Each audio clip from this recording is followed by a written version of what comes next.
Family constellation म्हणजे नेमकं काय आहे आणि हे काम कसं करतं, ह्याचं वर्क काय आहे? भारतामध्ये डॉक्टर न्यूटन म्हणून आहेत, ज्यांच्याकडे मीही शिकले. फॅमिली कॉन्स्टलेटरच्या बॅचमधली मी पहिली आहे आणि त्यातून अधिक सांगायला आवडतं की कॉन्स्टलेटरची आमची 60 जणांची बॅच होती. 60 जणांच्या बॅचमधले हार्डली 2-3 जण प्रॅक्टिस करतात, त्याच्यापैकी मी एक प्रॅक्टिस करते. बरेचदा असं होतं की एखादी व्यक्ती एखादं काम करण्यासाठी झटती आहे पण फेल्युअर येत आहे.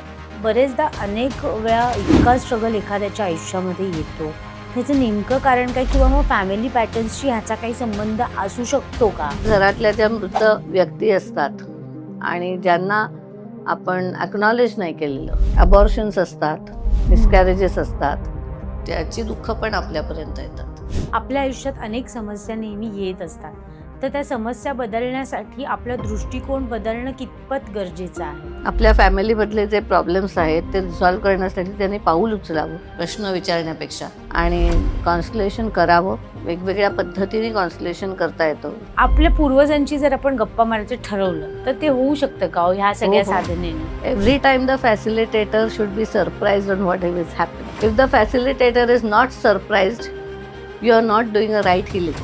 आई वडिलांच्या चुका मुलांना भोगायला लागतात, तर खरंच भोगायला लागतात, पण त्यांना त्या चुका भोगण्यासाठी नाही आपण आलेलो आहे, आपण दुरुस्त करण्यासाठी आलोय.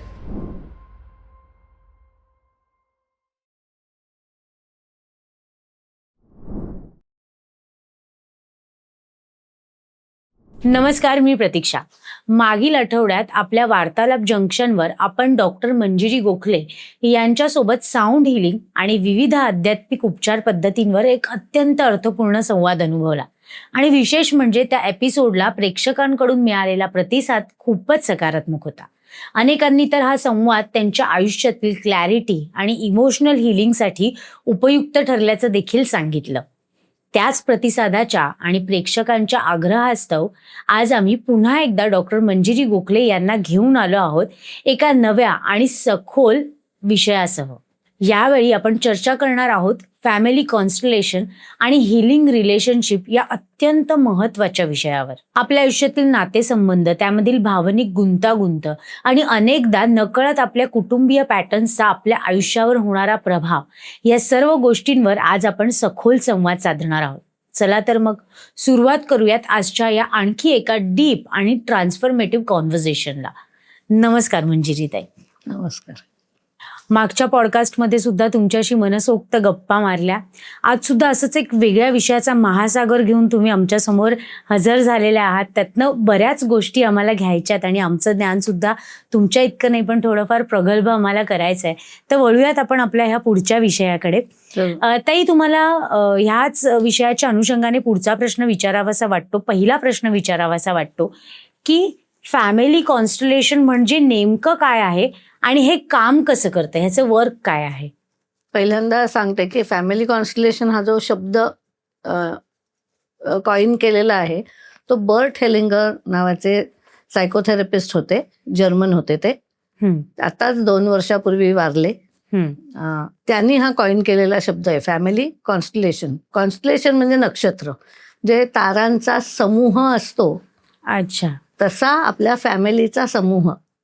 त्यामुळे एक इकडे असेल, एक तिकडे असेल, एक तिकडे असेल, तिकडे, पण त्यांचा मिळून जो समूह असतो त्याला कॉन्स्टलेशन म्हटलं. असं फॅमिलीचं कॉन्स्टलेशन. आणि ह्या अख्ख्या कॉन्स्टलेशनचं हिलिंग करण्याची जी पद्धत आहे, त्याच्या आतमध्ये जे चॅनल्स आहेत, अच्छा, दिसत नाहीत आपल्याला, ते सूक्ष्म असतात, ते चॅनल्स फिजिकल नसतात. तर ते आपण जे एकमेकांशी बांधलेले असतो, अच्छा, एकमेकांबरोबरची एनर्जी एक्सचेंज आपलं अखंड चालू असतं. तर ते जे फॅमिलीचं एकमेकांशी असलेलं एनर्जी एक्सचेंज चालू असतं, त्याच्यात काही गुंतागुंत झाली, काही घड्या पडल्या, काही गाठी आल्या, तर त्या मोकळ्या करणं त्या चॅनल्समध्ये, म्हणजे नाड्या सोडवणं. दोऱ्याचा गुंता झाला तर तो कसा आपण सोडवतो अलगद. मी त्याला उदाहरण नेहमी देते की जर कोणी लोकरीचे हे आणले असतील, बंडल आणतो आणि मग नंतर त्याचे आपण गुंडा करतो तयार, तेव्हा कसं सावकाशीने एक एक धागा आपण गुंडाळत जातो. खरंय. चुकीचा धागा जर खेचला गेला तर गाठ पडते. हम्म. सो प्रत्येक वेळेला काही वाईटच गोष्ट घडून गाठी पडतात असं नाही. नॅचरल हा जो नादब्रह्माचा प्रवाह चालू आहे, इकडून आली लाट, तिकडून आली लाट, इकडून व्हायब्रेशन्स आल्या, तिकडून व्हायब्रेशन्स आल्या, आणि मग त्याचं म्हणतो ना, द स्ट्रॉंगेस्ट व्हायब्रेशन्स असतात त्या कॅप्चर करतात, खाऊन टाकतात लोअर एनर्जीला. तर हा एनर्जीचाच नियमच आहे. सायफन ऍक्शन सारखं त्याचं काम होत असतं एनर्जीचं, आणि प्रवाहही त्याच पद्धतीने चालतो. त्यामुळे याच्यामध्ये, ह्या प्रवाहामध्ये सुद्धा कधीतरी गोंधळ होतात, आणि मग फॅमिलीमध्ये काय उगीच गैरसमज होतात. म्हणजे मी तर हेही सांगेन की मुद्दामून केलेली कांड असतात ती सुद्धा याच्यातून निघू शकतात. बरोबर. पण बऱ्याच वेळेला असं लक्षात येतं की फॅमिलीजमध्ये मुद्दामून कमी होतं, आणि जास्त करून हे आपोआप झालेले गुंते असतात ते सूक्ष्म असल्यामुळे, दृश्य नसल्यामुळे कळतच नाहीत. त्यामुळे त्याच्यावर काम करणार कसं आपण? बरोबर. तर ह्याची एक सुंदर पद्धत बर्ट हेलिंगर यांनी शोधून काढली. असे अनेक जण आहेत आता त्याच्यावर काम करणारे. भारतामध्ये डॉक्टर न्यूटन म्हणून आहेत, ज्यांच्याकडे मीही शिकले, आणि मला सांगायला अतिशय आनंद होतो की भारतातल्या पहिल्या कॉन्स्टिलेटर्स बॅचमधली, कॉन्स्टिलेटर्स म्हणतो आम्ही स्वतःला, फॅमिली कॉन्स्टिलेटरच्या बॅचमधली मी पहिली आहे. आणि त्यातून अधिक सांगायला आवडतं की कॉन्स्टिलेटरची आमची 60 जणांची बॅच होती. 60 जणांच्या बॅचमधले हार्डली 2-3 जण प्रॅक्टिस करतात, त्याच्यापैकी मी एक प्रॅक्टिस करते. त्यामुळे मला खूप असं वाटतं की मला पायोनियरिंग काम भारतामध्ये याचं करायला मिळालं. बर्ट हेलिंगरने खूपच केलं पायोनियरिंग काम, आणि तशी 90 सालापासून त्यांनी ही थेरपी सुरू केली असली तरी भारतात आत्ता आली 2014ला माझा पहिली बॅच आली असं. त्यामुळे भारतात हे सगळं नवीनच आहे तंत्र, लोकांना माहिती नाहीये. त्याच्या आधी सायकॉलॉजी फील्डमध्ये सायकोड्रामा म्हणा, मग CBT मेथड असते त्यांची, कॉग्निटिव्ह बिहेवियरल थेरपी असं काहीतरी म्हणतात, मुलांची थेरपी असते. याच्यामध्ये कॅथॅरेसिसच्या स्वरूपात किंवा रोल प्लेच्या स्वरूपात हे करत होते हिलिंग्स, आणि त्याच्यातूनच ही विकसित झाली. पण फॅमिली कॉन्स्टिलेशनचं जे हिलिंगची पद्धत असते ही नॉन स्क्रिप्टेड असते. स्क्रिप्ट नसतं त्याला काही. अक्षरशः आपण ती जी फील्ड म्हणतो त्या फील्डमध्ये जातो, एनर्जी फील्ड असते. त्या एनर्जी फील्डमध्ये मी एक रोल घेतला, आणि मी त्या एनर्जी फील्डमध्ये गेले की मी ती भूमिका घेते, ज्या कोणाची भूमिका असेल ती मी घेते, आणि मी तशी बनते.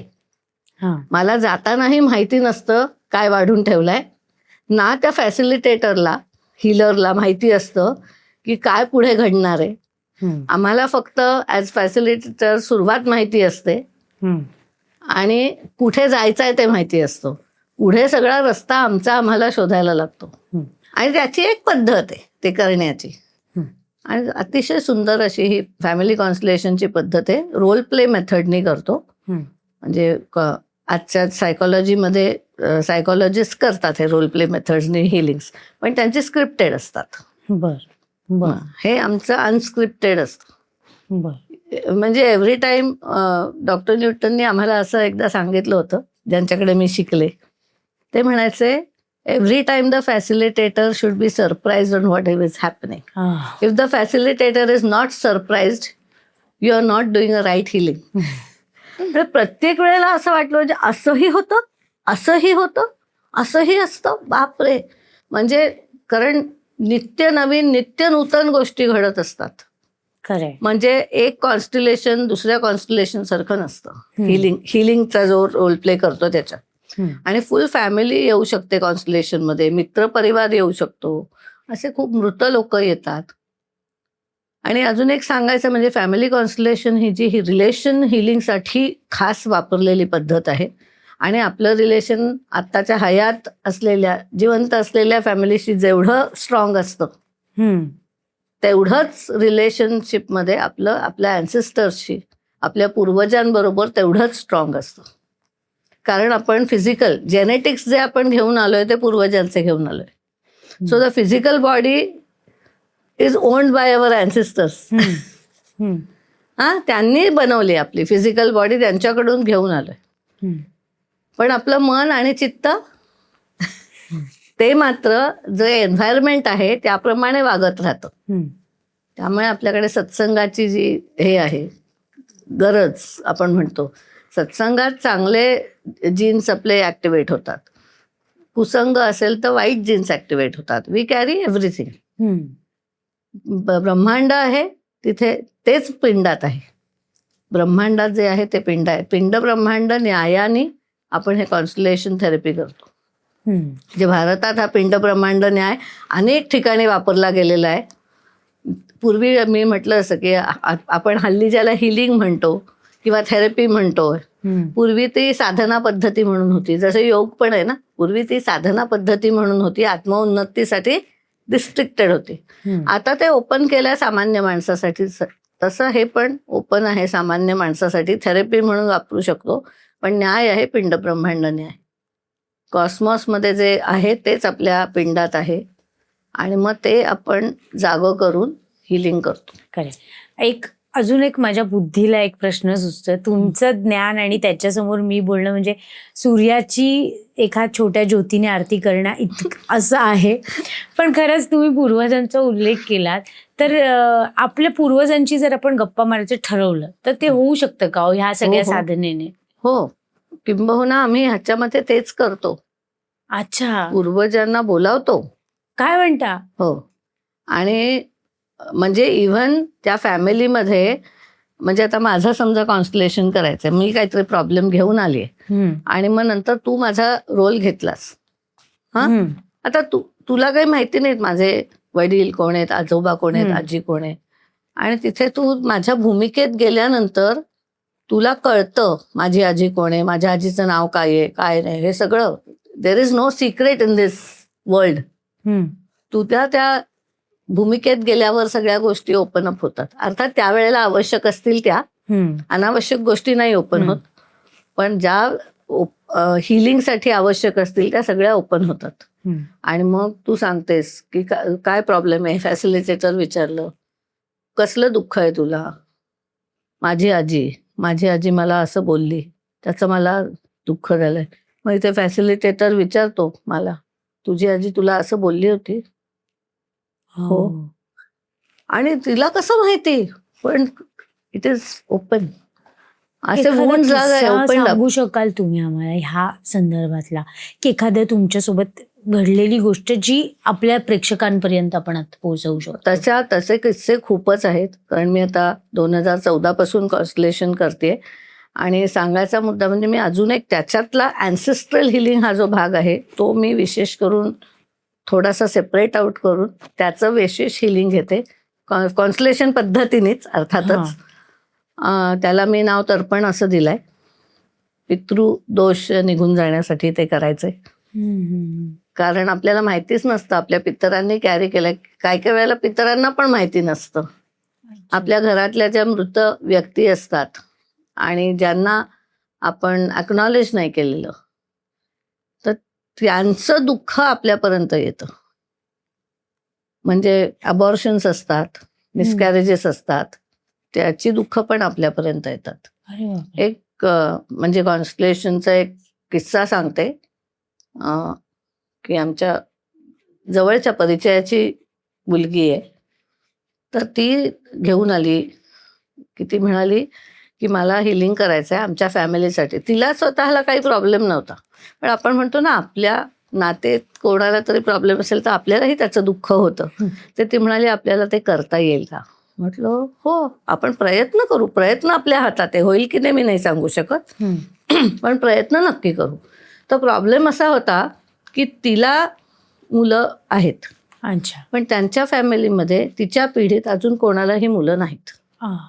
आणि मोठी म्हणजे 30-35 ओलांडून गेलेली, 40ला आलेली, पण मुलं नाहीत असं होतं. ती म्हणाली आणि त्यांना झालं तर मला खूप आनंद होईल.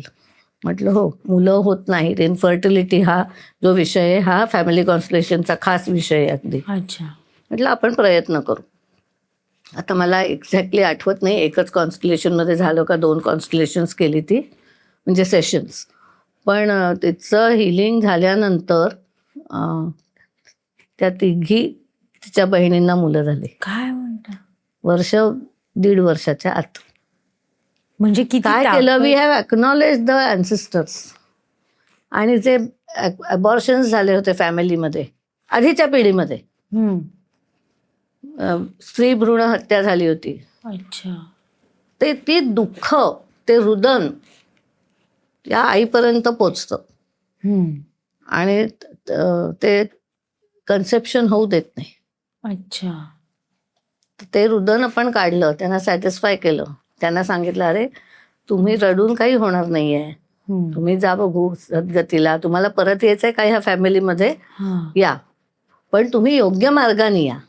आता तुम्हाला देह नाहीये, तर तुम्हाला पुन्हा स्वर्गलोकात जाऊन मग तिथून देह धारण करून मग पुन्हा यायला लागेल. असा शॉर्टकट, उलटा कट नाही घेता येत. अरे बापरे. एवढे समजूत घालायचे त्यांची की ते आनंदाने प्रस्थान करतात. आणि मग हे रिझॉल्व्ह होतं. आणि तिच्या फॅमिलीत असं घडलं आणि तिला आनंद झाला, इतरांना आनंद झाला. फक्त त्याच्यातले सिक्रेटिव्ह भाग एवढाच आहे की तिने काही त्या कोणाला विचारून केलेलं नव्हतं. त्यामुळे आम्ही काही सांगितलं नाही की ह्या कारणाने झालंय, पण आम्हाला कळलं ना की जे एवढे वर्ष डॉक्टरी प्रयत्नांनी आणि सगळ्या प्रयत्नातून 8-8, 10-10 वर्षाच्या ह्याच्यातून काहीच घडत नव्हतं, ते आम्ही 1-2 कॉन्स्टलेशनमध्ये, लागलीच बातमी यावी 1-2 महिन्यात गोड बातमी कानावर. म्हणजे खरंच खूपच असे तर किस्से खूप आहेत. एक जण होत्या, मी तर्पण केलं होतं. आता मी सांगितलं तिच्या बाबतीत मी फॅमिली कॉन्स्टलेशन केलं होतं, पण एकांच्या बाबतीत मी तर्पण केलं होतं. फक्त ancestral healing, property related matters असतात, हे अँसेस्ट्रल प्रॉब्लेम्स असतात. आपल्या पूर्वजांनी चुका तरी असतील किंवा त्यांच्या हातून काही घडलं असेल की ज्याचा परिणाम आपल्याला भोगावा लागतोय. म्हणजे आपण म्हणतो ना, आई वडिलांच्या चुका मुलांना भोगायला लागतात, तर खरंच भोगायला लागतात. अच्छा. पण त्यांना त्या चुका भोगण्यासाठी नाही आपण आलेलो आहे, आपण दुरुस्त करण्यासाठी आलोय. मी जर कॅरी केली असेल माझ्या आजी आजोबांची चूक किंवा त्यांना मिळालेले काही शाप बीप असतील, तर ते पण आपण कॅरी करतो. हो हो, फॅमिलीमधले शाप पण कॅरी करतो. We are carriers. आणि मग ते कधी प्रकट होईल माहिती नाही. कुमार्गावर आपण गेलो की ते फाडकन हे होतात. तुम्ही सांगत होते त्यांचा प्रॉपर्टी रिलेटेड प्रॉब्लेम होता. आणि म्हटलं तर आपण म्हणतो ना की कोर्टात भिजत घोंगडं पडलेलं होतं. तारीख लागतच नव्हती आणि सुमारे 7 ते 8 वर्ष झाली होती. काही ना काही कारणाने तारीख पोस्टपोन होत होती निर्णयाची. बाकी सगळं झालेलं होतं, पण निर्णयाची तारीख पोस्टपोन होत होती. आणि त्यांनी तर्पण केलं. म्हटलं तुम्ही तर्पण करा, बघूयात आपण सुटतोय का.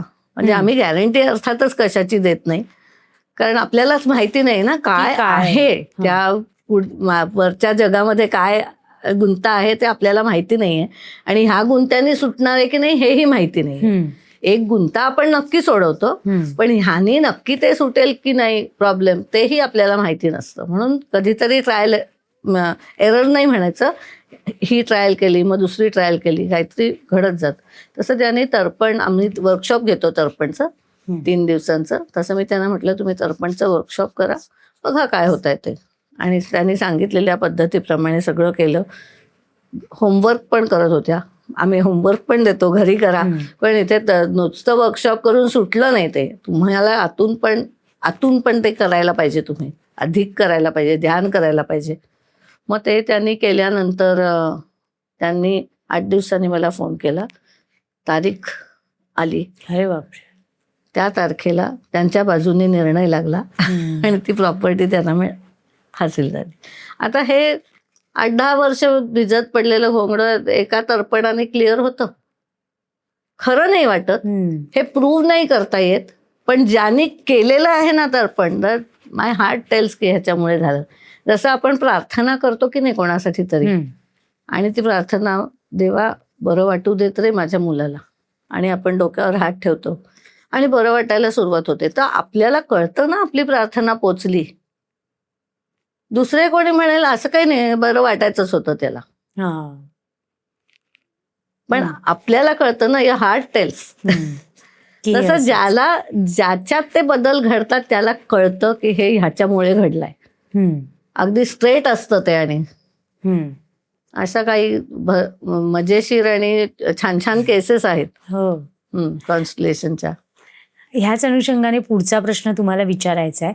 आपल्या फॅमिलीचे जे पॅटर्न्स आहेत, फॅमिली पॅटर्न्स नावाची जी गोष्ट आहे, खरंच त्याचा आपल्या आयुष्यावर परिणाम होत असतो का? हो, होतो ना. ते मी म्हटलं ना, एन्व्हायरमेंट. डॉक्टर ब्रूस लिप्टन म्हणून आहेत. तर त्यांनी ह्याच्यावर खूप काम केलंय.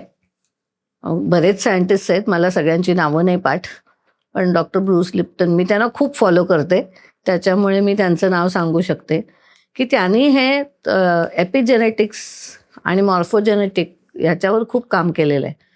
तर जीन्स आपल्या ॲक्टिवेट कशा होतात, का होतात, याच्यावर त्यांनी भरपूर काम केलं आहे. तुम्ही गुगल केलं तरी तुम्हाला भरपूर माहिती त्याच्यावरची मिळेल. तर एन्व्हायरमेंट मेक्स द चेंजेस. नुसतं तुम्ही एन्व्हायरमेंट बदललं की नको असलेल्या जीन्स, म्हणजे कुमार्गाला कोणी गेलं, कुसंग झाला, तर त्या संगतीने माझ्यातली कुठली तरी जीन जी वीक असेल ती नको असलेली जीन ओपन होईल आणि मी तसं वागायला लागेन. माझा स्वभाव नाही तरी मी वागायला लागेन तसं.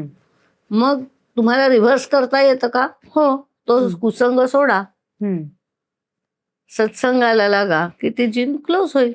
ओके. जी ऍक्टिव्हेट झालेली जीन आहे ती क्लोज होईल. And we can do that. So we carry the genes. Some genes are active, some are closed, dormant. काही थोड्या वीक असतात, थोड्या धक्क्यांनी सुद्धा ओपन होऊ शकतात. हो. मी अर्थात हे सगळं माझ्या भाषेत सांगते, हे काही सायंटिफिक भाषा नव्हे त्याची, परंतु समजण्याच्या दृष्टीने मी सांगते. कारण मी तसंच समजले. एक डबा बंद आहे, तो ओपन झाला, चुकून धक्का लागून पण ओपन होतो, कोणीची लाथ लागली तरी तो ओपन होतो आणि सगळं पाणी सांडतं त्याच्यातलं, त्याच्यात पदार्थ असलेले सांडतात आणि त्रास होतो सगळ्यांना. तर तसं होऊ शकतं आणि होत असतं. म्हणून आपल्याकडे शिव्या शाप देऊ नयेत हे जे सारखं सांगितलं जातं. तर तुमच्या ते जे शाप असतात ना, ते अनेक वेळेला दुसऱ्यांनी रिॲक्टिव्ह पद्धतीने दिलेले असतात, रिॲक्शन्स म्हणून. खूप एकाएकी राग येतो आणि फाडकन काहीतरी बोलून जातो, पण शब्द सुटला ना तो. बरोबर. आता तो शब्द सुटला तर तुझ्याकडे बघून तो सुटलाय, तर तो तुला त्याचा त्रास होणार आणि तुझ्याशी निगडीत जे जे असेल, तुझ्याशी संबंधित, तिथे सगळीकडे तो प्रवाहित होणार. म्हणून असे कुटुंबांना शाप मिळतात. काहीतरी घटना घडते आणि एक व्यक्ती खूप रागावून चिडून बोलते काहीतरी आणि ते शाप लागतात. तुमचं कुळ उद्ध्वस्त करून टाकू, बघू आम्ही तुम्हाला. मी खूप लाईटली बोलते, पण जेव्हा आपल्याला माहितीये की असं रागाने बोललं जातं, तो राग काय आवेग असतो त्या रागाचा, तर तो जो आवेग असतो ना, तो म्हणजे बाणासारखा लागतो अक्षरशः. म्हणजे जसे रामबाण सुद्धा लागू शकतो, तसा रावणाचाही बाण लागू शकतो. आणि आपल्याला माहितीये रावणाच्या सैन्यातून रामाचं कितीतरी सैन्य नेस्तनाबूत झालं. म्हणजे असं नाहीये की त्यांचे बाण लागत नाही, तसं ते पण लागतात. पण मग आपण त्याच्या एक्झॅक्टली विरुद्ध क्रिया केली, पॉझिटिव्ह क्रिया केली, की ते सगळं आपण, ते जे जीन्स ऍक्टिव्हेट झालेत शापामुळे, ते आपण डिॲक्टिव्हेट करतो. Okay. Is it possible to do it? Yes. Okay. आणि डॉक्टर ब्रूस लिप्टन यांची याच्यावरची खूप लेक्चर्स आहेत. मला काही छान नाही समजावून सांगता येत, पण त्यांनी इतकं सुंदर ते समजावून सांगितलंय. आणि ते तर असे ना, काही वस्तू वगैरे घेतात आणि ते असं ते ओपन करून दाखवतात, जोडून दाखवतात. म्हणजे हे कसं सोपं आहे करणं, एवढ्या सोपं फॅमिली कॉन्स्टलेशन हिलिंगने करता येतं. अच्छा. हिलिंग म्हणजे एक नळी काढली, दुसरी नळी जोडली.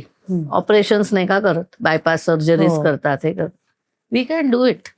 फक्त त्याच्या सिस्टम प्रमाणे जायला लागतं. You cannot do it just like that. नुसतं तोंडाने बोलून नाही होत. त्या भूमिकेत जायला लागतं आणि मग करायला लागतं. आता हे आपण सगळ्या गोष्टींवर गप्पा मारतोय. मागच्या पॉडकास्ट पण मधनं खरं सांगते तुम्हाला मंजिरी ताई, माझ्या बॅक ऑफ द माइंड ह्या सगळ्या गोष्टी आहेत ना, त्याच्यामुळे मी कुठे गेले ना की मला फार मजेशीर गोष्टी मला बघायला मिळतात, कारण ते कुठेतरी कनेक्ट आहे. तर आता एक 3 दिवसांपूर्वीचीच गोष्ट आहे. आता तुम्ही मला ह्या सगळ्या गोष्टी सांगितल्यात त्याच्यामुळे मला ती आठवली आणि मला तो प्रश्न इथे विचारावा असं वाटतोय की एक मुलगा आहे आणि तो वाईट वागतोय फार, म्हणजे त्याच्या फॅमिलीमध्ये कोणीच वाईट वागलेलं नाहीये. त्याच्या बहिणी छान आहेत, त्याचे वडील छान आहेत, सगळं छान आहे, पण ही व्यक्ती अशी का वागते म्हणून त्यांच्या घरातल्यांनी त्याची पत्रिका दाखवली. तर त्याच्या पत्रिकेमध्ये असं सांगण्यात आलं की ह्या मुलाला पितृदोष आहे आणि त्याच्यामुळे त्याच्या वयाच्या 29व्या वर्षापर्यंत हा मुलगा असंच वागणार. आता जर माझी आणि तुमची भेट झालेली नसती मागच्या पॉडकास्टमध्ये तर मी असं म्हटलं असतं, अरे असं थोडी कुठे असतं, असं थोडी असतं का, असं मी त्याच्या फॅमिलीतल्या लोकांना म्हटलं असतं जर मला विचारलं असतं. पण आपली भेट झाल्यामुळे माझ्या डोक्यात अशी चक्र फिरायला लागली की असं असेल का. आता मंजिरी ताई भेटलं की मी त्यांना हे विचारणार. तर मला आता ते आठवलं, तर असं असेल का ताई खरंच? हो, पितृदोष असतात. पण त्याच्यातला चांगला भाग असा आहे की ते दोष काढता येतात. अच्छा. आणि हे जे काही आहे की 29व्या तेच तर आपलं काम आहे. वर्षापर्यंत तो आहे आणि मग तो नंतर दोष जाणार आहे. पण म्हणजे कसं असतं माहितीये का, आपण आपल्याकडे एक पूर्वापार एक अशी चालून आलेली विचारसरणी अशी आहे की भोग भोगूनच संपतात. हा, जे आहे इथेच. जी आज नाहीये.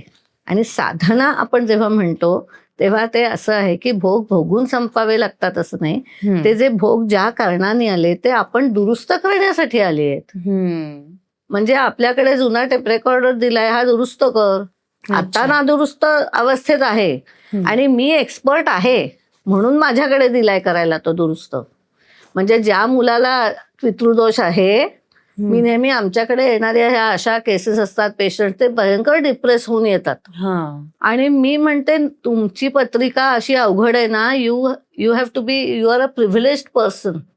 हो, की भगवंताला तुमच्यावर श्रद्धा आहे की तू हे दुरुस्त करशील.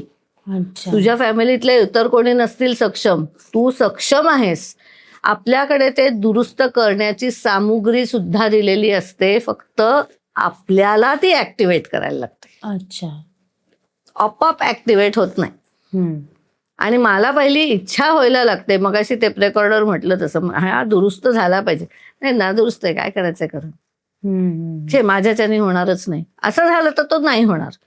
पण माझ्याकडे मे बी रिसर्चची बुद्धी दिली असेल, मला ह्याच्यातून काहीतरी वेगळं तयार करायचं असेल आणि मग काहीतरी त्याच्यातून नवीन घडणार असेल म्हणून माझ्याकडे ते आलंय. ते दुःख, तो शाप माझ्यापर्यंत का आला, मी त्याच्यावर काम करणं अपेक्षित आहे. त्यामुळे पितृदोषांना घाबरू तर अजिबातच नाही, किंवा कुठल्याही बाधांना पण घाबरू नये. अच्छा. बाधाचा पण असाच आहे प्रकार की शेवटी सगळं सळमिसळ चालूच आहे, तर इकडून तिकडे तिकडून इकडे. तर कसं आहे, मी काहीतरी छान गोष्ट आईस्क्रीम घेऊन आले, तर रस्त्यात आहे मी, तर येतात ना 8-10 मुलं, मला पण द्या, मला पण द्या. मला आता येणारच आहेत. हो, असे जीवात्मे आपल्याकडे येणारच आहेत मागायला, कारण आपण चांगलं कार्य करतोय. त्यांना दिसतंय यांच्याकडे आईस्क्रीम आहे, ते म्हणणार मला पण द्या ना आईस्क्रीम. तर म्हणून आपल्याकडे सांगितलेलं आहे की कुठल्याही पूजेमध्ये वगैरे सुद्धा सांगितलंय, साधना करताना सुद्धा सांगितलंय, योगामध्ये पण हे सांगितलेलं आहे. कुठल्याही साधनेत, मग ती क्रियायोगाची असं कुठल्याही, त्या साधनेत तुम्ही दिग्बंध घालणं गरजेचं असतं. अच्छा. म्हणजे काय, तुम्ही बाउंड्रीज तुमच्या आखल्या पाहिजेत आणि तिथे साधना करायची. म्हणजे unwanted souls will not come. हे खरंच शक्य आहे? हो, सोल्स येतात आणि चांगल्या कारणाने येतात तुमच्याकडे, तुमचा नाश करायला नाही येत. नाश करायला सुद्धा येणारे सोल्स असतात, पण नॉट ऑलवेज.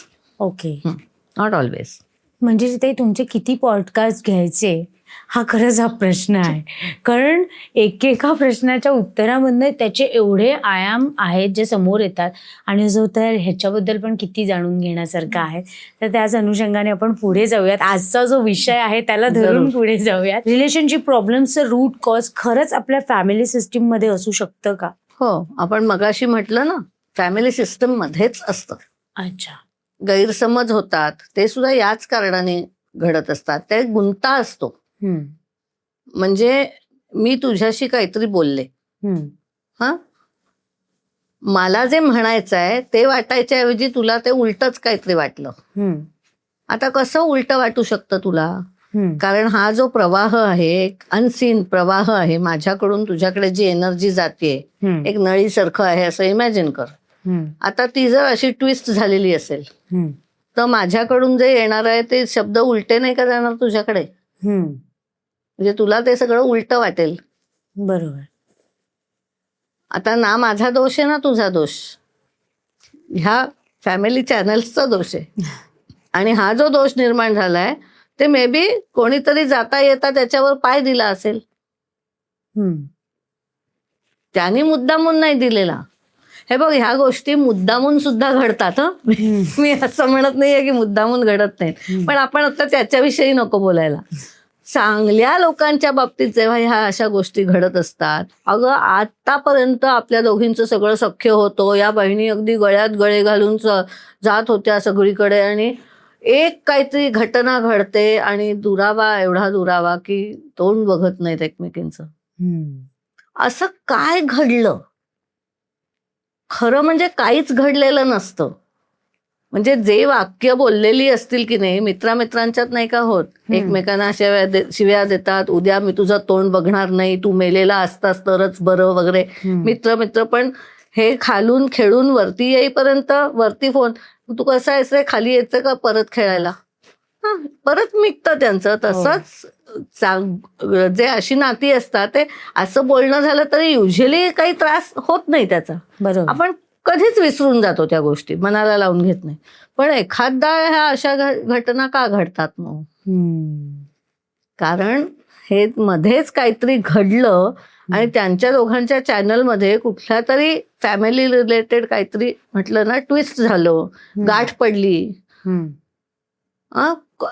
कोणीही मुद्दामून नसेल केलं, पण काहीतरी घटना आयुष्यात घडल्या असतील, एन्व्हायरमेंट चेंजेस झाले असतील.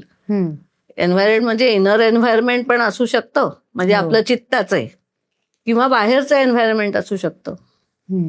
साधा पिक्चर बघितला आणि त्याच्यात असंच काहीतरी घटना दिली असेल, दोन भावांमध्ये असंच झालं, तर माझ्या मनात शंका येणार, हा असंच बोलतोय, नाही हे असंच असणार, येऊ शकतं. It can be any reasons. आणि अशा घटना घडल्या तर त्याला FC करायचं. एका FC मध्ये, कारण ती छोटीशीच गाठ असते ना, एका FC मध्ये सुद्धा क्लीन होऊ शकतं. म्हणजे परत आपण कुठल्याही ह्या सबकॉन्शियस रिलेटेड थेरपीज असतात, त्याच्यामध्ये मिरॅक्युलस हिलिंग्स मिळतात का? हो. खूप सेशन्स घ्यायला लागणारे सेशन असतात का? हो. It depends. म्हणजे असं काहीच सांगू शकत नाही तुम्ही. मंजिरी ताई, बरेचदा ना, म्हणजे ही गोष्ट मी माझ्या बाबतीत फील केलेली आहे. काहीच कारण नसतं आणि भीती वाटत असते. भीती वाटत नसते, मनामध्ये ना असं टेन्शन, आणि असं काहीच कारण नाहीये. बरेचदा असं होतं, अरे काहीच कारण नाही, कोणाशी भांडण झालेलं नाहीये किंवा काहीच नाहीये किंवा काही घडणार आहे असं पण नाही, तरी आपल्याला का असं वाटतंय, असं सतत एक प्रश्न येत राहतो. त्याचं काय कारण असू शकतं? म्हणजे तुमच्याशी बोलताना मला हा प्रश्न तुम्हाला विचारावासा वाटला. हे असं जे आतमध्ये आपल्या काहीतरी, म्हणजे डिप्रेशन म्हणता येणार नाही, पण डिप्रेसिव्ह आणि कारण काहीच घडलं नाहीये ह्याचा संबंध, म्हणजे ह्या हिलिंगसाठी डायरेक्ट फॅमिली कॉन्स्टलेशनचा काही संबंध नाहीये, जरी आपला आजचा तो विषय असला तरी. पण तरी सुद्धा जे मी फॅमिली कॉन्स्टलेशन संबंधी बोलते, की आपले जे एनर्जी चॅनल्स असतात, तर कधीतरी त्या एनर्जी चॅनलमध्ये असा लॉक होऊन जातो चुकून. So no energy comes to us. मग कुठलीच एनर्जी आपल्याकडे आली नाही तर एकाएकी कारणाशिवाय आपण काहीच आपलं होत नाही, ब्लँक होऊन जातो, नाहीतर डिप्रेस होऊन जातो, काहीच बोलता येत नाही. परीक्षेच्या वेळेला होतं बघ असं, बऱ्याच वेळेला ब्लँक होतो, माहीत असलेली उत्तरं येत नाहीत, तेव्हा तो ब्लँक होतो. तो जो त्या स्ट्रेस, कुठल्या स्ट्रेसमुळे होतं ते आपल्याला कळतं निदान. आपण असे काही स्ट्रेसेस असतात की जे आपल्याला कळत नाहीत, की काय झालं, की कोणीतरी काहीतरी बोललं, इव्हन शेजारी काहीतरी घडलं असेल आणि त्याचा तो जो नाद इकडे ट्रॅव्हल करत आला त्यांनी पण घडू शकतो. You never know the reason behind it. पण ह्यावेळेस काय केलं पाहिजे? मग हिलिंग करायचं अशा वेळेला, मेडिटेशन करायचं. मेडिटेशन. येस. काही गोष्टी एक्सेप्ट केल्याशिवाय हिलिंग शक्य आहे का? उलट मी म्हणेन हिलिंग केल्यानंतर गोष्टी ऍक्सेप्ट व्हायला लागतात. अच्छा. कारण आपण जरी तथाकथित म्हटलं की नाही मी ना माझा लहानपणी घडलेला तो अमुक अमुक प्रसंग आहे, वाईट प्रसंग आहे तो काहीतरी, मी ऍक्सेप्ट केलाय. आपण 10 वेळेला बोलत असतो मी ऍक्सेप्ट केलाय. मी जर ऍक्सेप्ट केलेला असेल तर मी 10 वेळेला बोलू कशाला? ही माझी बहीण आहे, जर माहिती आहे तर मी 10 वेळेला नाही ना सांगत सुटत नाही. आमच्या दोघींचं प्रेम आहे, आमच्या दोघींचं प्रेम आहे. प्रेम आहे हे 10 वेळेला सांगायला लागतं ह्याचा अर्थ शंका आहे ते झालं नाहीये. खरं. नाही तर आपण सांगतच नाही. स्वाभाविकपणे आपण जे चांगल्या घटना असतात त्या आपण पटकन सांगत नाही, की आपल्याला नोटीसच होत नाही. एवढं ते बेमालूम घडत असतं. ज्या अर्थी आपल्याला सारखी आठवण येते आणि मी विसरले याचा अर्थ आपण विसरलेलो नाही आहोत. आणि मग आपल्याला तो ऍक्सेप्टन्स खरा आलेला नसतो. मग असे हिलिंगचे प्रकार केले, फॅमिली कॉन्स्टलेशन, रिलेशनशिप हिलिंग, तर्पण हिलिंग, काही तर फॅमिली कॉन्स्टलेशन मध्ये हे सगळं येतं ना, ऑल इन्क्लुसिव्ह आहे. तर ऍक्सेप्टन्स आपोआप यायला लागतो. जे काही दुःख असेल ज्याला फॉरगिव्हिंग म्हणू आपण, you can forgive, really forgive. खरं. नाहीतर आपण नुसतं तोंडाने म्हणत असतो मी माफ करून टाकलाय, शिव्या दिल्या होत्या मला तिने पण ठीक आहे मी माफ करून टाकलाय, पण आपल्याला ते सल जात नाही आपली. आपल्याला पुन्हा पुन्हा आठवण येत राहते. तर ती सल घालवता येते का? हो घालवता येते. आणि सल कोणाला आहे? मला ना. म्हणजे हिलिंग कोणी केलं पाहिजे? म्हणजे समजा तू मला शिवी दिलीस आणि मला इथे सल लागली आणि सतत मला आठवत राहिलं दिवस रात्र, काय हे अशी का बोलली मला, काय हे अशी का बोलली. सल कोणाला आहे? तू विसरून पण गेलीस. सल मला आहे ना. हिलिंग कोणी करायचं? मी. जो काटा रुतलाय तो मी काढून टाकायला पाहिजे ना. बरोबर. खरंय. तर त्याने हिलिंग केलं पाहिजे ज्याला त्रास होतोय त्याने. खरंय. जसं मी मगाशी ज्या मैत्रिणीचं सांगितलं तिने हिलिंग केलं, ती म्हणाली मला बघवत नाही हो, आणि ती स्वतः हिलर असल्यामुळे ती म्हणाली आपल्याकडे आहे ना ह्या हिलिंग मेथड्स, मग आपण करू शकतो ना, मग आपण करायचं का. तिला बघवत नाहीये. मग तिने तिच्या मनाची सल काढली पाहिजे की मी हिलर असून सुद्धा मी करत नाहीये, हे मला गिल्टी वाटतंय ना. की मी डॉक्टर असून समोर खाली पेशंट आहे पडलेला आहे आणि मी काही औषध पाणी करत नाही, तर जसं गिल्टी वाटू शकतं त्या डॉक्टरला, बरोबर, तसं ॲज फॅसिलिटेटर्स आम्हाला पण अनेक वेळेला गिल्टी वाटतं की अरे आपण आहोत तरी आपण काही नाही करत होत. मग आपण करायचं अशा वेळेला, कारण आपलं गिल्ट आपणच काढून टाकायला पाहिजे. आपल्याला लागलेली सल आपल्याला काढायला पाहिजे. कपल्स आहेत, पॅरेंट्स चाइल्ड रिलेशनशिपमध्ये ह्या सगळ्या ज्या प्रोसेस आहेत त्या उपयोगी पडतात का? ह्या सगळ्याच रिलेशनसाठी उपयोगी पडतात. आणि मग अशी मी म्हटलं असं पेरेंटिंगसाठी ही अतिशय उपयोगी पडणारी गोष्ट आहे. कारण फॅमिली कॉन्स्टलेशन केलं, इनर चाइल्ड हिलिंग करण्यासाठी ही फॅमिली कॉन्स्टलेशन मेथड खूप उपयोगी आहे.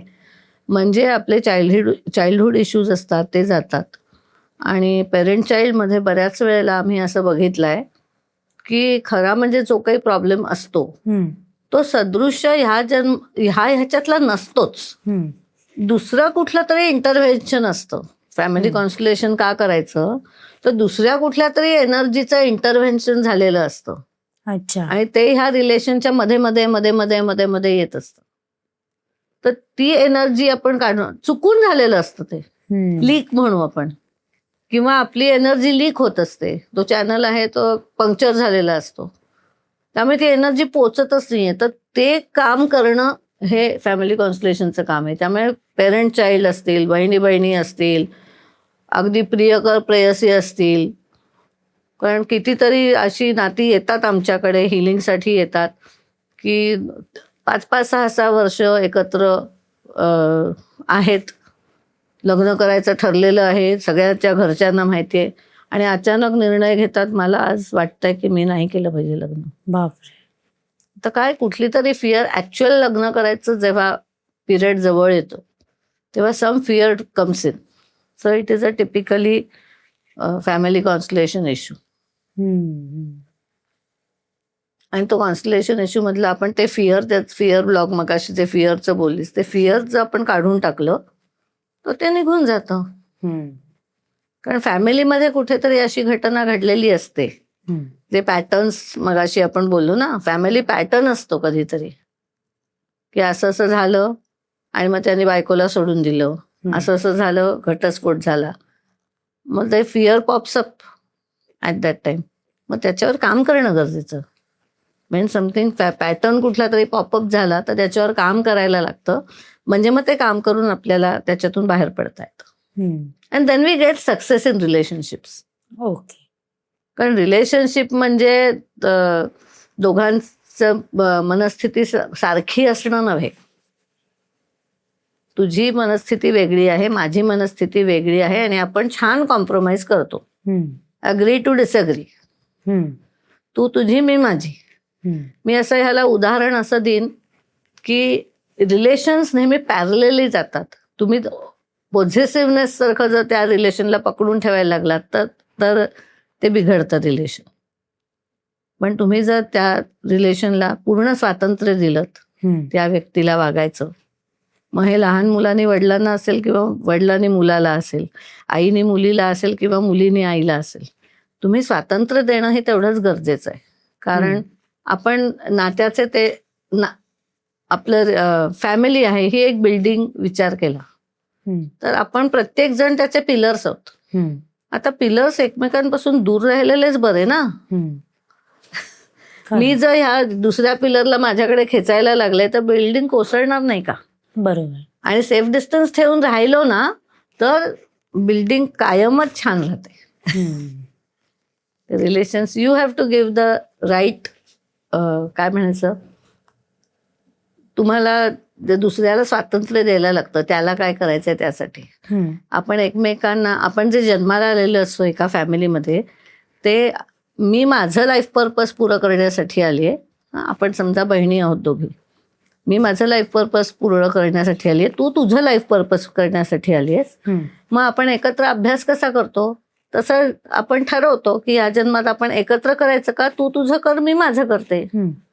मग तुला मदत लागली तर मी करीन, मला मदत लागली तर तू कर. Is it possible? Yes, if we agree on this facts. खूप सुंदर आयुष्य होतं. सगळे रिलेशन्स छान होतात.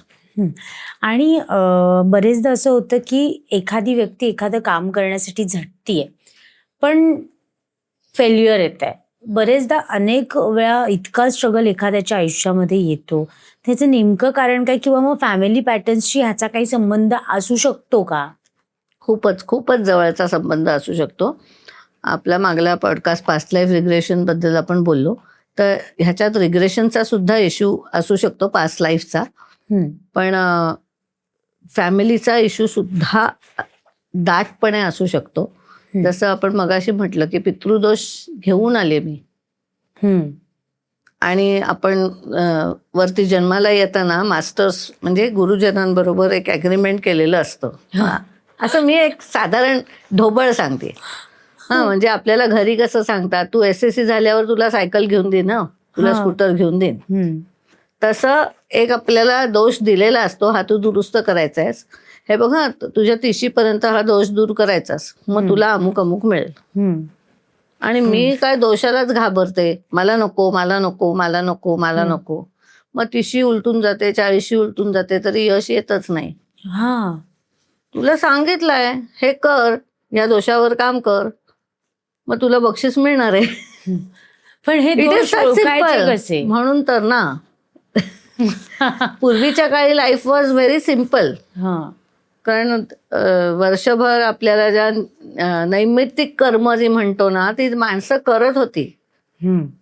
आज गेली 40-50 वर्षापासून आपण नैमित्तिक कर्म एकही करत नाही. आणि आजकालची पिढी तर म्हणजे त्यांना नैमित्तिक कर्म म्हणजे काय हेही माहिती नाही. माझा प्रश्नच तो होता, दिनचर्या कशी असावी हेही माहिती नाहीये. कारण फ्रीडम म्हणजे स्वैराचार झालाय हल्ली. हा. फ्रीडम मध्ये सुद्धा एक काहीतरी बांधीलपणा असतोच. हम्म. नात्यांमध्ये सुद्धा फ्रीडम असणं म्हणजे सुटून नाही द्यायचं आहे. हम्म. हम्म. योग्य तेवढंच फ्रीडम असलं पाहिजे. तर आपण आता ते दुसऱ्या टोकाकडे जातोय, त्याच्यामुळे गोंधळ होत आहेत. नाहीतर काही नीती नियम आपल्या आयुष्यात बांधून दिलेले होते, ते पूर्वीचे लोक पाळायचे, त्यामुळे खुश होते. दुःख त्यांच्या आयुष्यात नव्हती असं नाही, हम्म. तरी ते खुश होते. हम्म. म्हणजे आपल्या कुटुंबातनं तुला मे बी ऐकून माहिती असेल, पण आम्हाला बघून माहिती आहे हम्म. की कोणीतरी एखादा असा मुलगा असतो की जो काहीच काम करत नाही. हम्म. पण पूर्वीची फॅमिली होती ना, ती ऍक्सेप्ट करायची, हा काही कामाचा नाही, हा काही काम करत नाही, सगळेजण त्याला पोसायचे. हम्म. बिकॉज मेनी अ टाइम्स अशा लोकांचा रोल प्ले जो असतो तो तसाच असतो. हम्म. त्या फॅमिलीचा जो काही नको असलेला भाग आहे तर ते घेतात तो. हम्म. तर त्यांचा फक्त रिसिव्हिंगचाच रोल असतो. अच्छा, म्हणजे त्यांचा जन्मच त्याच गोष्टींसाठी झालेला आहे. हो. अच्छा. आणि if you break those rules मग गोंधळ होतो, हा. मग भांडणं होतील. तर असं काय काय ते क्लिष्ट गोष्टी असतात. कॉन्सलेशन करायला लागल्यानंतर त्या कॉन्सलेशनमध्ये ह्या अनेक गोष्टी उलगडतात हम्म. की त्या व्यक्तीने तसंच ठरवलेलं आहे जन्माला येताना हम्म. की तो पितृदोष, मी हे कार्य ह्या दिवसात पूर्ण करीन असं मी सांगितलेलं असतं, वरती साईन केलेलं असतं. हम्म. म्हणजे आपल्याला मुभा दिलेली असते, तुला नको असेल तर तू हा पितृदोष नको घेऊस. हम्म. पण आम्ही ग्रेट ना, आम्ही म्हणतो की मी तर काय यू हे सॉल्व्ह करीन. आणि इथे आल्यावर विसरून जातो माझ्याच वाट्याला का दोष, ह्याच्या वाट्याला का नाही, माझ्याच वाट्याला का दोष. आणि आपण ह्या अहंकारात विसरूनच जातो की हे आपण सॉल्व्ह करायला आलोय. आपल्याला कोड दिलाय, हे कोड मी सॉल्व्ह करायचंय. हम्म. आणि का सॉल्व्ह करायचंय? कारण मी हुशार आहे म्हणून. हम्म. माझ्याकडे हे सॉल्व्ह करायच्या ॲबिलिटीज आहेत म्हणून मी ते घेतलंय. हम्म.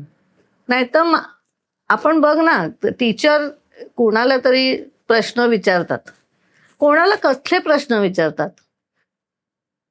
जे थोडेसे विद्यार्थी असतात त्यांना सोपे प्रश्न विचारतात. हम्म. हम्म. हुशार विद्यार्थी असतात त्यांना अवघड प्रश्न विचारतात. हम्म. डोकं खाजवायला लावणारे प्रश्न विचारतात. ज्याचं उत्तर येणार नाही, 2 दिवसांनी उत्तर मिळेल असे प्रश्न विचारतात ना. म्हणजे अर्थी तुम्हाला अवघड प्रश्न दिलाय तुमच्या पत्रिकेत, याचा अर्थ तुमची you have a better ability, right? Correct. पण ती ॲबिलिटी तुम्ही तयार करायला लागते स्वतःची. पण आपण आल्यानंतर ते विसरून जातो. पूर्वीच्या काळी हे सगळं आपोआप घडत होतं. पूजा अर्चा केल्या जात होत्या घरात प्रत्येक जण देवाचं काहीतरी करत होता. पूर्वी आपल्या सगळ्या धर्मात ह्या गोष्टी गुंतलेल्या होत्या, दिनचर्येत. धर्मात नाही मी म्हणणार, दिनचर्येत. दिनचर्येत तुम्ही या गोष्टी केल्यात की ते सगळं आपोआप सॉल्व्ह होत जाईल. आता तसं आपण काहीच करत नाही. खरं. कोणीतरी वेगवेगळ्या कारणांमुळे, पण आपण नाही करत. त्याच्यामुळे मग ते गोंधळ होतात. मग तो दोष जास्त हायलाईट होतो, जो पूर्वी हायलाईट नाही व्हायचा. म्हणजे कोणाला तरी मूळ नक्षत्र आहे तर ऍक्सेप्ट व्हायचं, जरा शांत वगैरे करा हो त्याची, आणि नाहीतर करून पण व्हायचं का प्रॉब्लेम? हो, सॉल्व्ह व्हायचे. पण त्याचे अगदी नाही झाले सॉल्व्ह असं आपण ठरवू तरी घरातल्या ऍक्सेप्ट करायचं, हा ना मूळ नक्षत्र आहे ना, हे असाच वागणार. हा देअर वॉज नो असं हे की असा कसा तू वागतोस, तुला ह्याच्यासारखं का नाही वागतायत. There was no comparison. नाही, सगळ्यांना माहिती असायची एकमेकांची नक्षत्र. मग चांगल्या नक्षत्राच्या वाल्याकडे कामं जास्त असायची. आज आपल्याला आपली पत्रिकाच माहिती नसते, नक्षत्र म्हणजे काय इथपासून माहिती नसतं.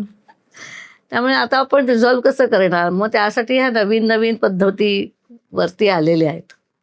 आपल्याकडे पूर्वापार ह्या पद्धती होत्याच, फक्त त्या आपल्या दैनंदिन याच्यामध्ये दिनचर्येमध्ये गुंतलेल्या होत्या. पण खरं सांगू का मंजिरीताई, की आता अजून एखाद्याच्या व्यक्तिमत्वाचा आपल्यावर प्रभाव पडतो, तसं माझं तुमच्या बाबतीत झालंय.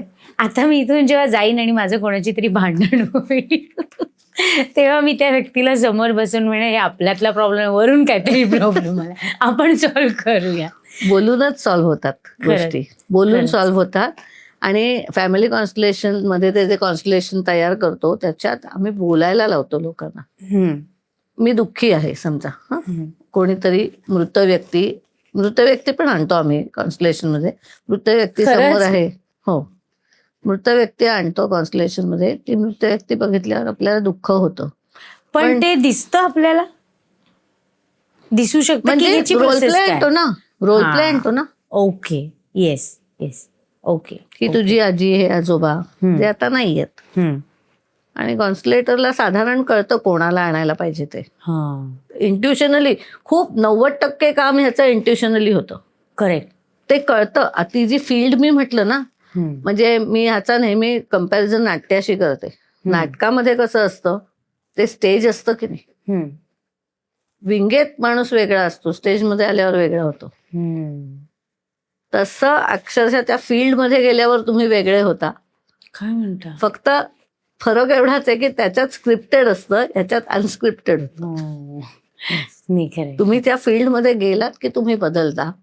आणि जे काही घडायला लागतं तिथे, तर ऍक्च्युअली त्यावेळेला जसा सीन घडला असेल तसाच्या तसा तिथे घडतो. बापरे, असे तुम्ही बरेच किस्से तुमच्या डोळ्यांसमोर घडले असतील ना? हो तर खूपच. त्याच्यात आणि रोल जो मिळतो ना आपल्याला, म्हणजे समजा 15-20 जण बसलेली असतील, तर रोलसाठी जे सिलेक्ट करतात, आता मी समजा फॅसिलिटेटर असेल तर मी सिलेक्ट सुद्धा इंट्युटिव्हली करते की ह्याची एनर्जी कशी आहे, चाचपून ही एनर्जी मला आता इथे हवी आहे. अच्छा, ओके. आणि काही काही वेळेला तर आम्हाला ते नातं पण नसतं माहिती, पण आम्ही ती एनर्जी आणतो कारण आता ही एनर्जी हवी आहे इथे.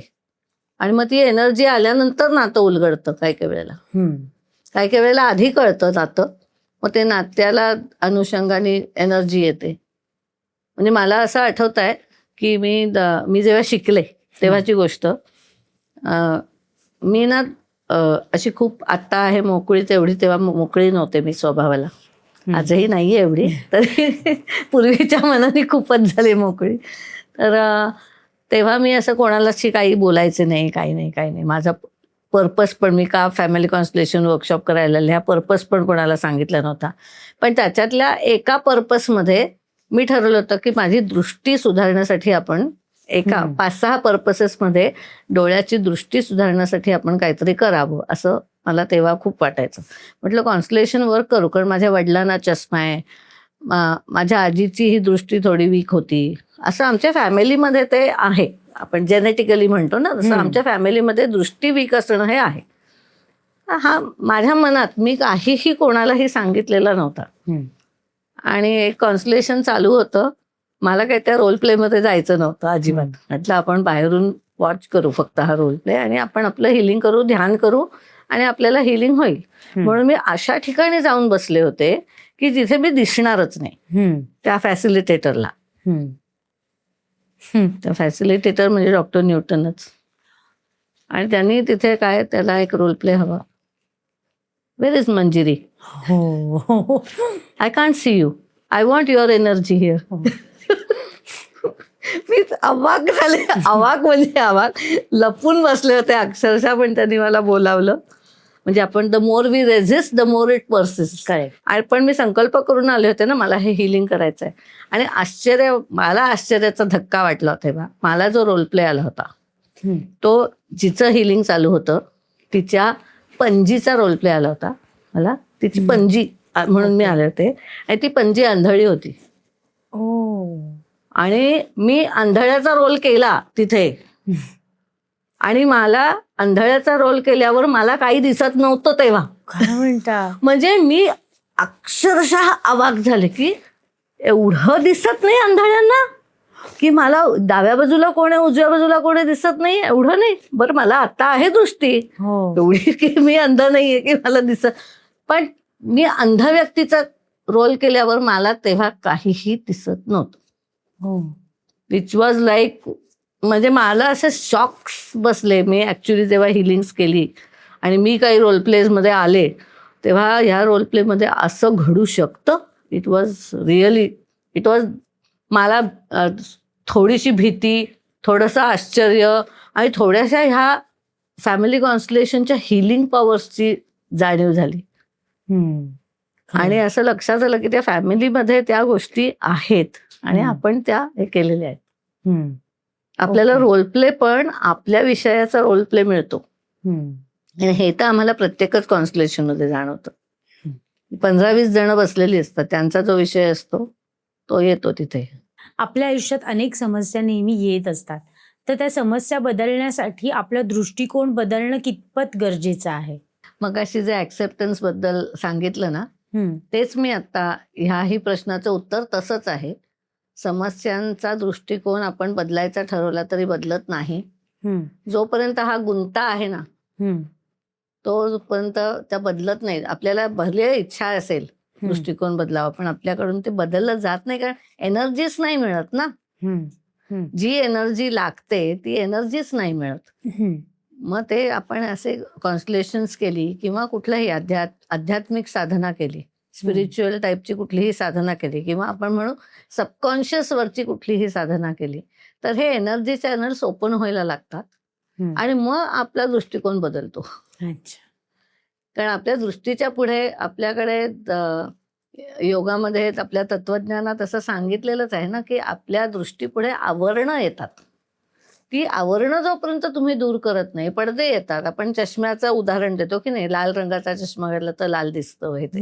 तर अशी आवरणं आलेली असतात, तर ते आवरणं आधी काढून टाकायला पाहिजे, तर आपली दृष्टी सुधारेल. आवरणं काढत नाही तोपर्यंत ती दृष्टी सुधारत नाही. पण आणि हळूहळू आता मी मगाशीच दृष्टीचंच उदाहरण दिलं ना, तर एक एक लेन्स आपण लेन्सवर लेन्स लावलेले आहेत.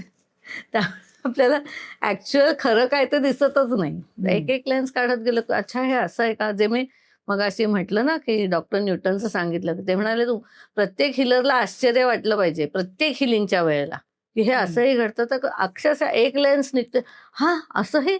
मग दुसरी लेन्स, दुसऱ्या हिलिंगच्या वेळेला दुसरी लेन्स निघाली आणि अशा एकावर एक थरच्या थर आपण साठवलेले असतात, हिलर म्हणून पण आणि जो येतो क्लायंट आपण म्हणू त्यांनी पण, सगळ्यांनीच साठवलेले असतात अशा. तर आपली दृष्टी बदलते, सांगायचा मुद्दा. किती बदलते? डायरेक्ट वाव होते का? नाही, लेयर बाय लेयर. कारण खूप जण आम्हाला असा प्रश्न विचारतात, मग आम्ही हे हिलिंग केलं की आमचा प्रॉब्लेम जाईल? आता त्यांना हो पण नाही म्हणतायत आणि नाही पण नाही म्हणतायत, कारण थोडासा प्रॉब्लेम जाणार असतो. पण त्यांच्या अपेक्षेप्रमाणे जाईल की नाही हे नाही मी सांगू शकत. बरोबर. कारण सबकॉन्शियस मधला तुमचा कुठला पडदा उघडलाय हे नाही मी सांगू शकणार. त्यांना हवाय तोच उघडला पाहिजे ना, कारण तर ते म्हणणार आम्हाला हिलिंग झालं. पण माझ्या आईचं छोटंसं उदाहरण देते की तिचं गुडघ्याचं ऑपरेशन झालं, नी रिप्लेसमेंटचं, आणि तिला ऑस्टिओपोरोसिस पण होता. तर ती नी रिप्लेसमेंटचं ऑपरेशन झाल्यावर ती फटाफटा चालायची. खरं काही तिला प्रॉब्लेम नव्हता, ऑपरेशन सक्सेसफुल झालं. पण ती काय म्हणायची, छे माझे अजून पाय दुखतातच, कारण ऑस्टिओपोरोसिस नाही त्यांनी बरा झालाय. तर असे आपण ना मल्टिपल प्रॉब्लेम्स घेऊन येतो.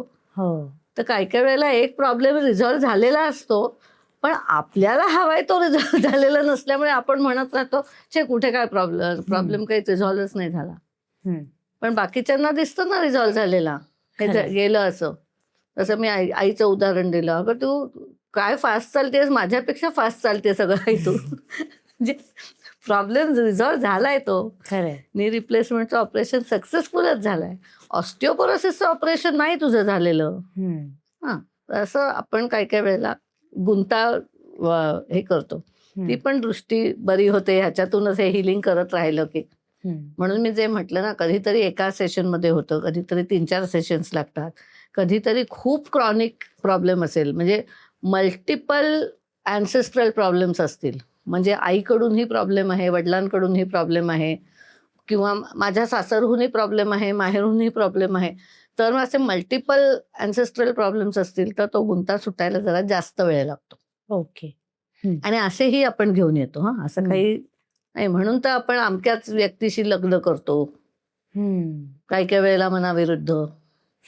प्रत्येकच वेळेला मनाविरुद्ध असतं असं नाही, पण काही वेळेला म्हणजे बघून लग्न होतात तेव्हा आई वडील म्हणतात म्हणून केलं लग्न.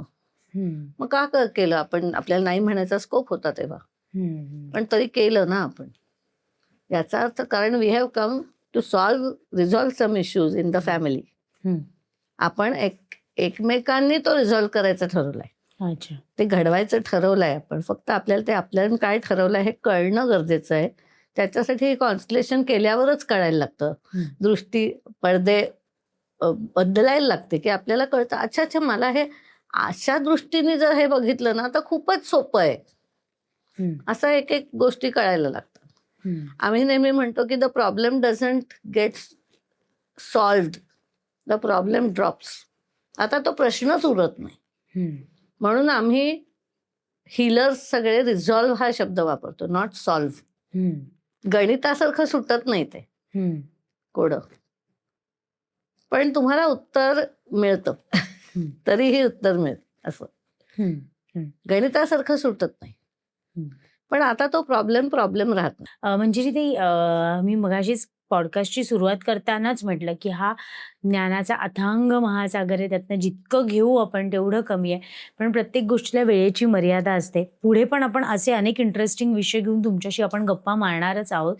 पण तरी सुद्धा जाता जाता मी तुम्हाला एक प्रश्न विचारीन की आजचा हा पॉडकास्ट प्रेक्षकांनी पाहिल्यानंतर प्रत्येकाने स्वतःच्या मनाला काय प्रश्न विचारावा? आपल्या फॅमिलीमधले जे प्रॉब्लेम्स आहेत ते रिझॉल्व्ह करण्यासाठी त्यांनी पाऊल उचलावं प्रश्न विचारण्यापेक्षा, आणि कॉन्स्टलेशन करावं.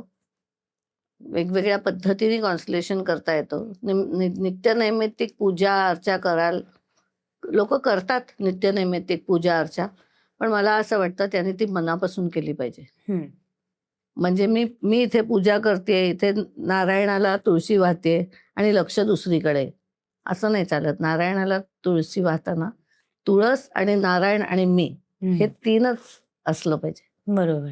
पण तसं नसतं. त्यामुळे पूजेने आपल्याला रिझॉल्व्ह होत नाहीत गोष्टी. नाही तर आपल्या संस्कृतीत ह्या गोष्टी सांगितलेल्या आहेत. यांनी होईल, पण तेव्हा ते तीनच राहिले पाहिजेत. ते कॉन्स्टलेशनच आहे. नारायण, मी आणि ती तुळशी हे मी असं केलं की काहीतरी सुटणार आहे. पण तेव्हा माझं लक्ष कुठे असतं? दुसरीकडे. मग ते होत नाही. बरोबर.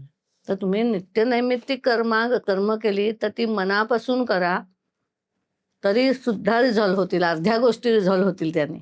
पण हल्लीचं जग खूपच क्लिष्ट झालंय. पूर्वी एवढं साधं सोपं राहिलेलं नाही आता, आणि AI ने इंटरव्हेन्शन केल्यामुळे अजूनच क्लिष्ट झालाय.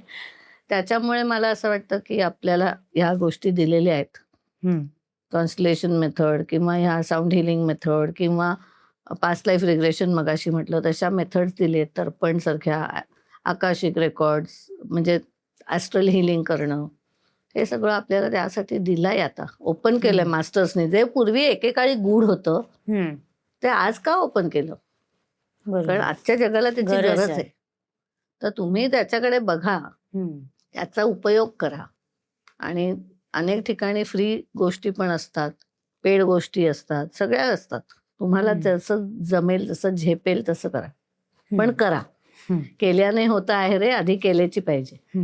आपोआप नाही होणार, मात्र आपोआप होईल ह्या भ्रमात राहू नका. आणि जाता जाता आपले जे प्रेक्षक आहेत वार्तालाप जंक्शनचे, त्यांना एक मेसेज द्यायचा ठरवला ठोस, तर काय मेसेज द्याल तुम्ही आजच्या या पॉडकास्टच्या माध्यमातून? रोज ध्यान करा. रोज ध्यान करा. ध्यानाने खूपसे गोष्टी रिझॉल्व्ह होतात. अच्छा. नित्य ध्यान करा, गायडेड मेडिटेशन्स करा. आपल्या संवाद सेंटरची यूट्यूब चॅनलवर अगदी प्रोफेशनल टाईपची नसली तरी खूप घरगुती पद्धतीने रेकॉर्ड केलेली भरपूर ध्यान आहेत. तर तुम्ही ते त्याच्यातलं रोज एखादं केलं, लोकांना उपलब्ध व्हावं घरी. नाही तर मग ध्यान कसं करायचं माहिती नाही, मग तुम्ही ते ऐका. 200-250 व्हिडिओज आहेत ध्यानाचे. तर ते एखादं करायचं आपल्या आवडीचं. आवडीने भावे हरी नाम घेसी. तुमच्या आवडीप्रमाणे करा. आवडीप्रमाणे केलं की आपलं मन लागतं. तर रोज ध्यान करा. देवाचं ध्यान केलं तरी चालेल, पण ध्यान करा. मंजिरी ताई, तुम्ही इथे आज आलात आणि फॅमिली कॉन्स्टलेशन हा एक पैलू तुम्ही आमच्यासमोर ह्या सगळ्या विश्वातला उलगडून सांगितलात, त्याबद्दल खरंच मनापासून मी तुम्हाला धन्यवाद देईन. आणि मी आत्ताच ह्याच पॉडकास्टमध्ये तुम्हाला विनंती करीन किंवा मी बुकिंगच घेईन असं म्हणा, की कुठचा तरी छान आणखीन एखादा इंटरेस्टिंग विषय ज्याचा समाजाला उपयोग होऊ शकतो. आणि आता आम्हाला एकेका पॉडकास्टमधनं ह्या गोष्टी समजत चालल्यात. मी तुमच्यासमोर ह्या सामान्य जनतेची एक प्रतिनिधी, एक प्रेक्षक म्हणून बसली आहे आणि त्याचं ज्ञान जर मला होतं तर त्यांना सुद्धा नक्कीच होत असेल ह्याची मला खात्री आहे. आणि ते आपल्याला पॉडकास्टवरती येणाऱ्या रिॲक्शन्समधनं सुद्धा समजत आहे.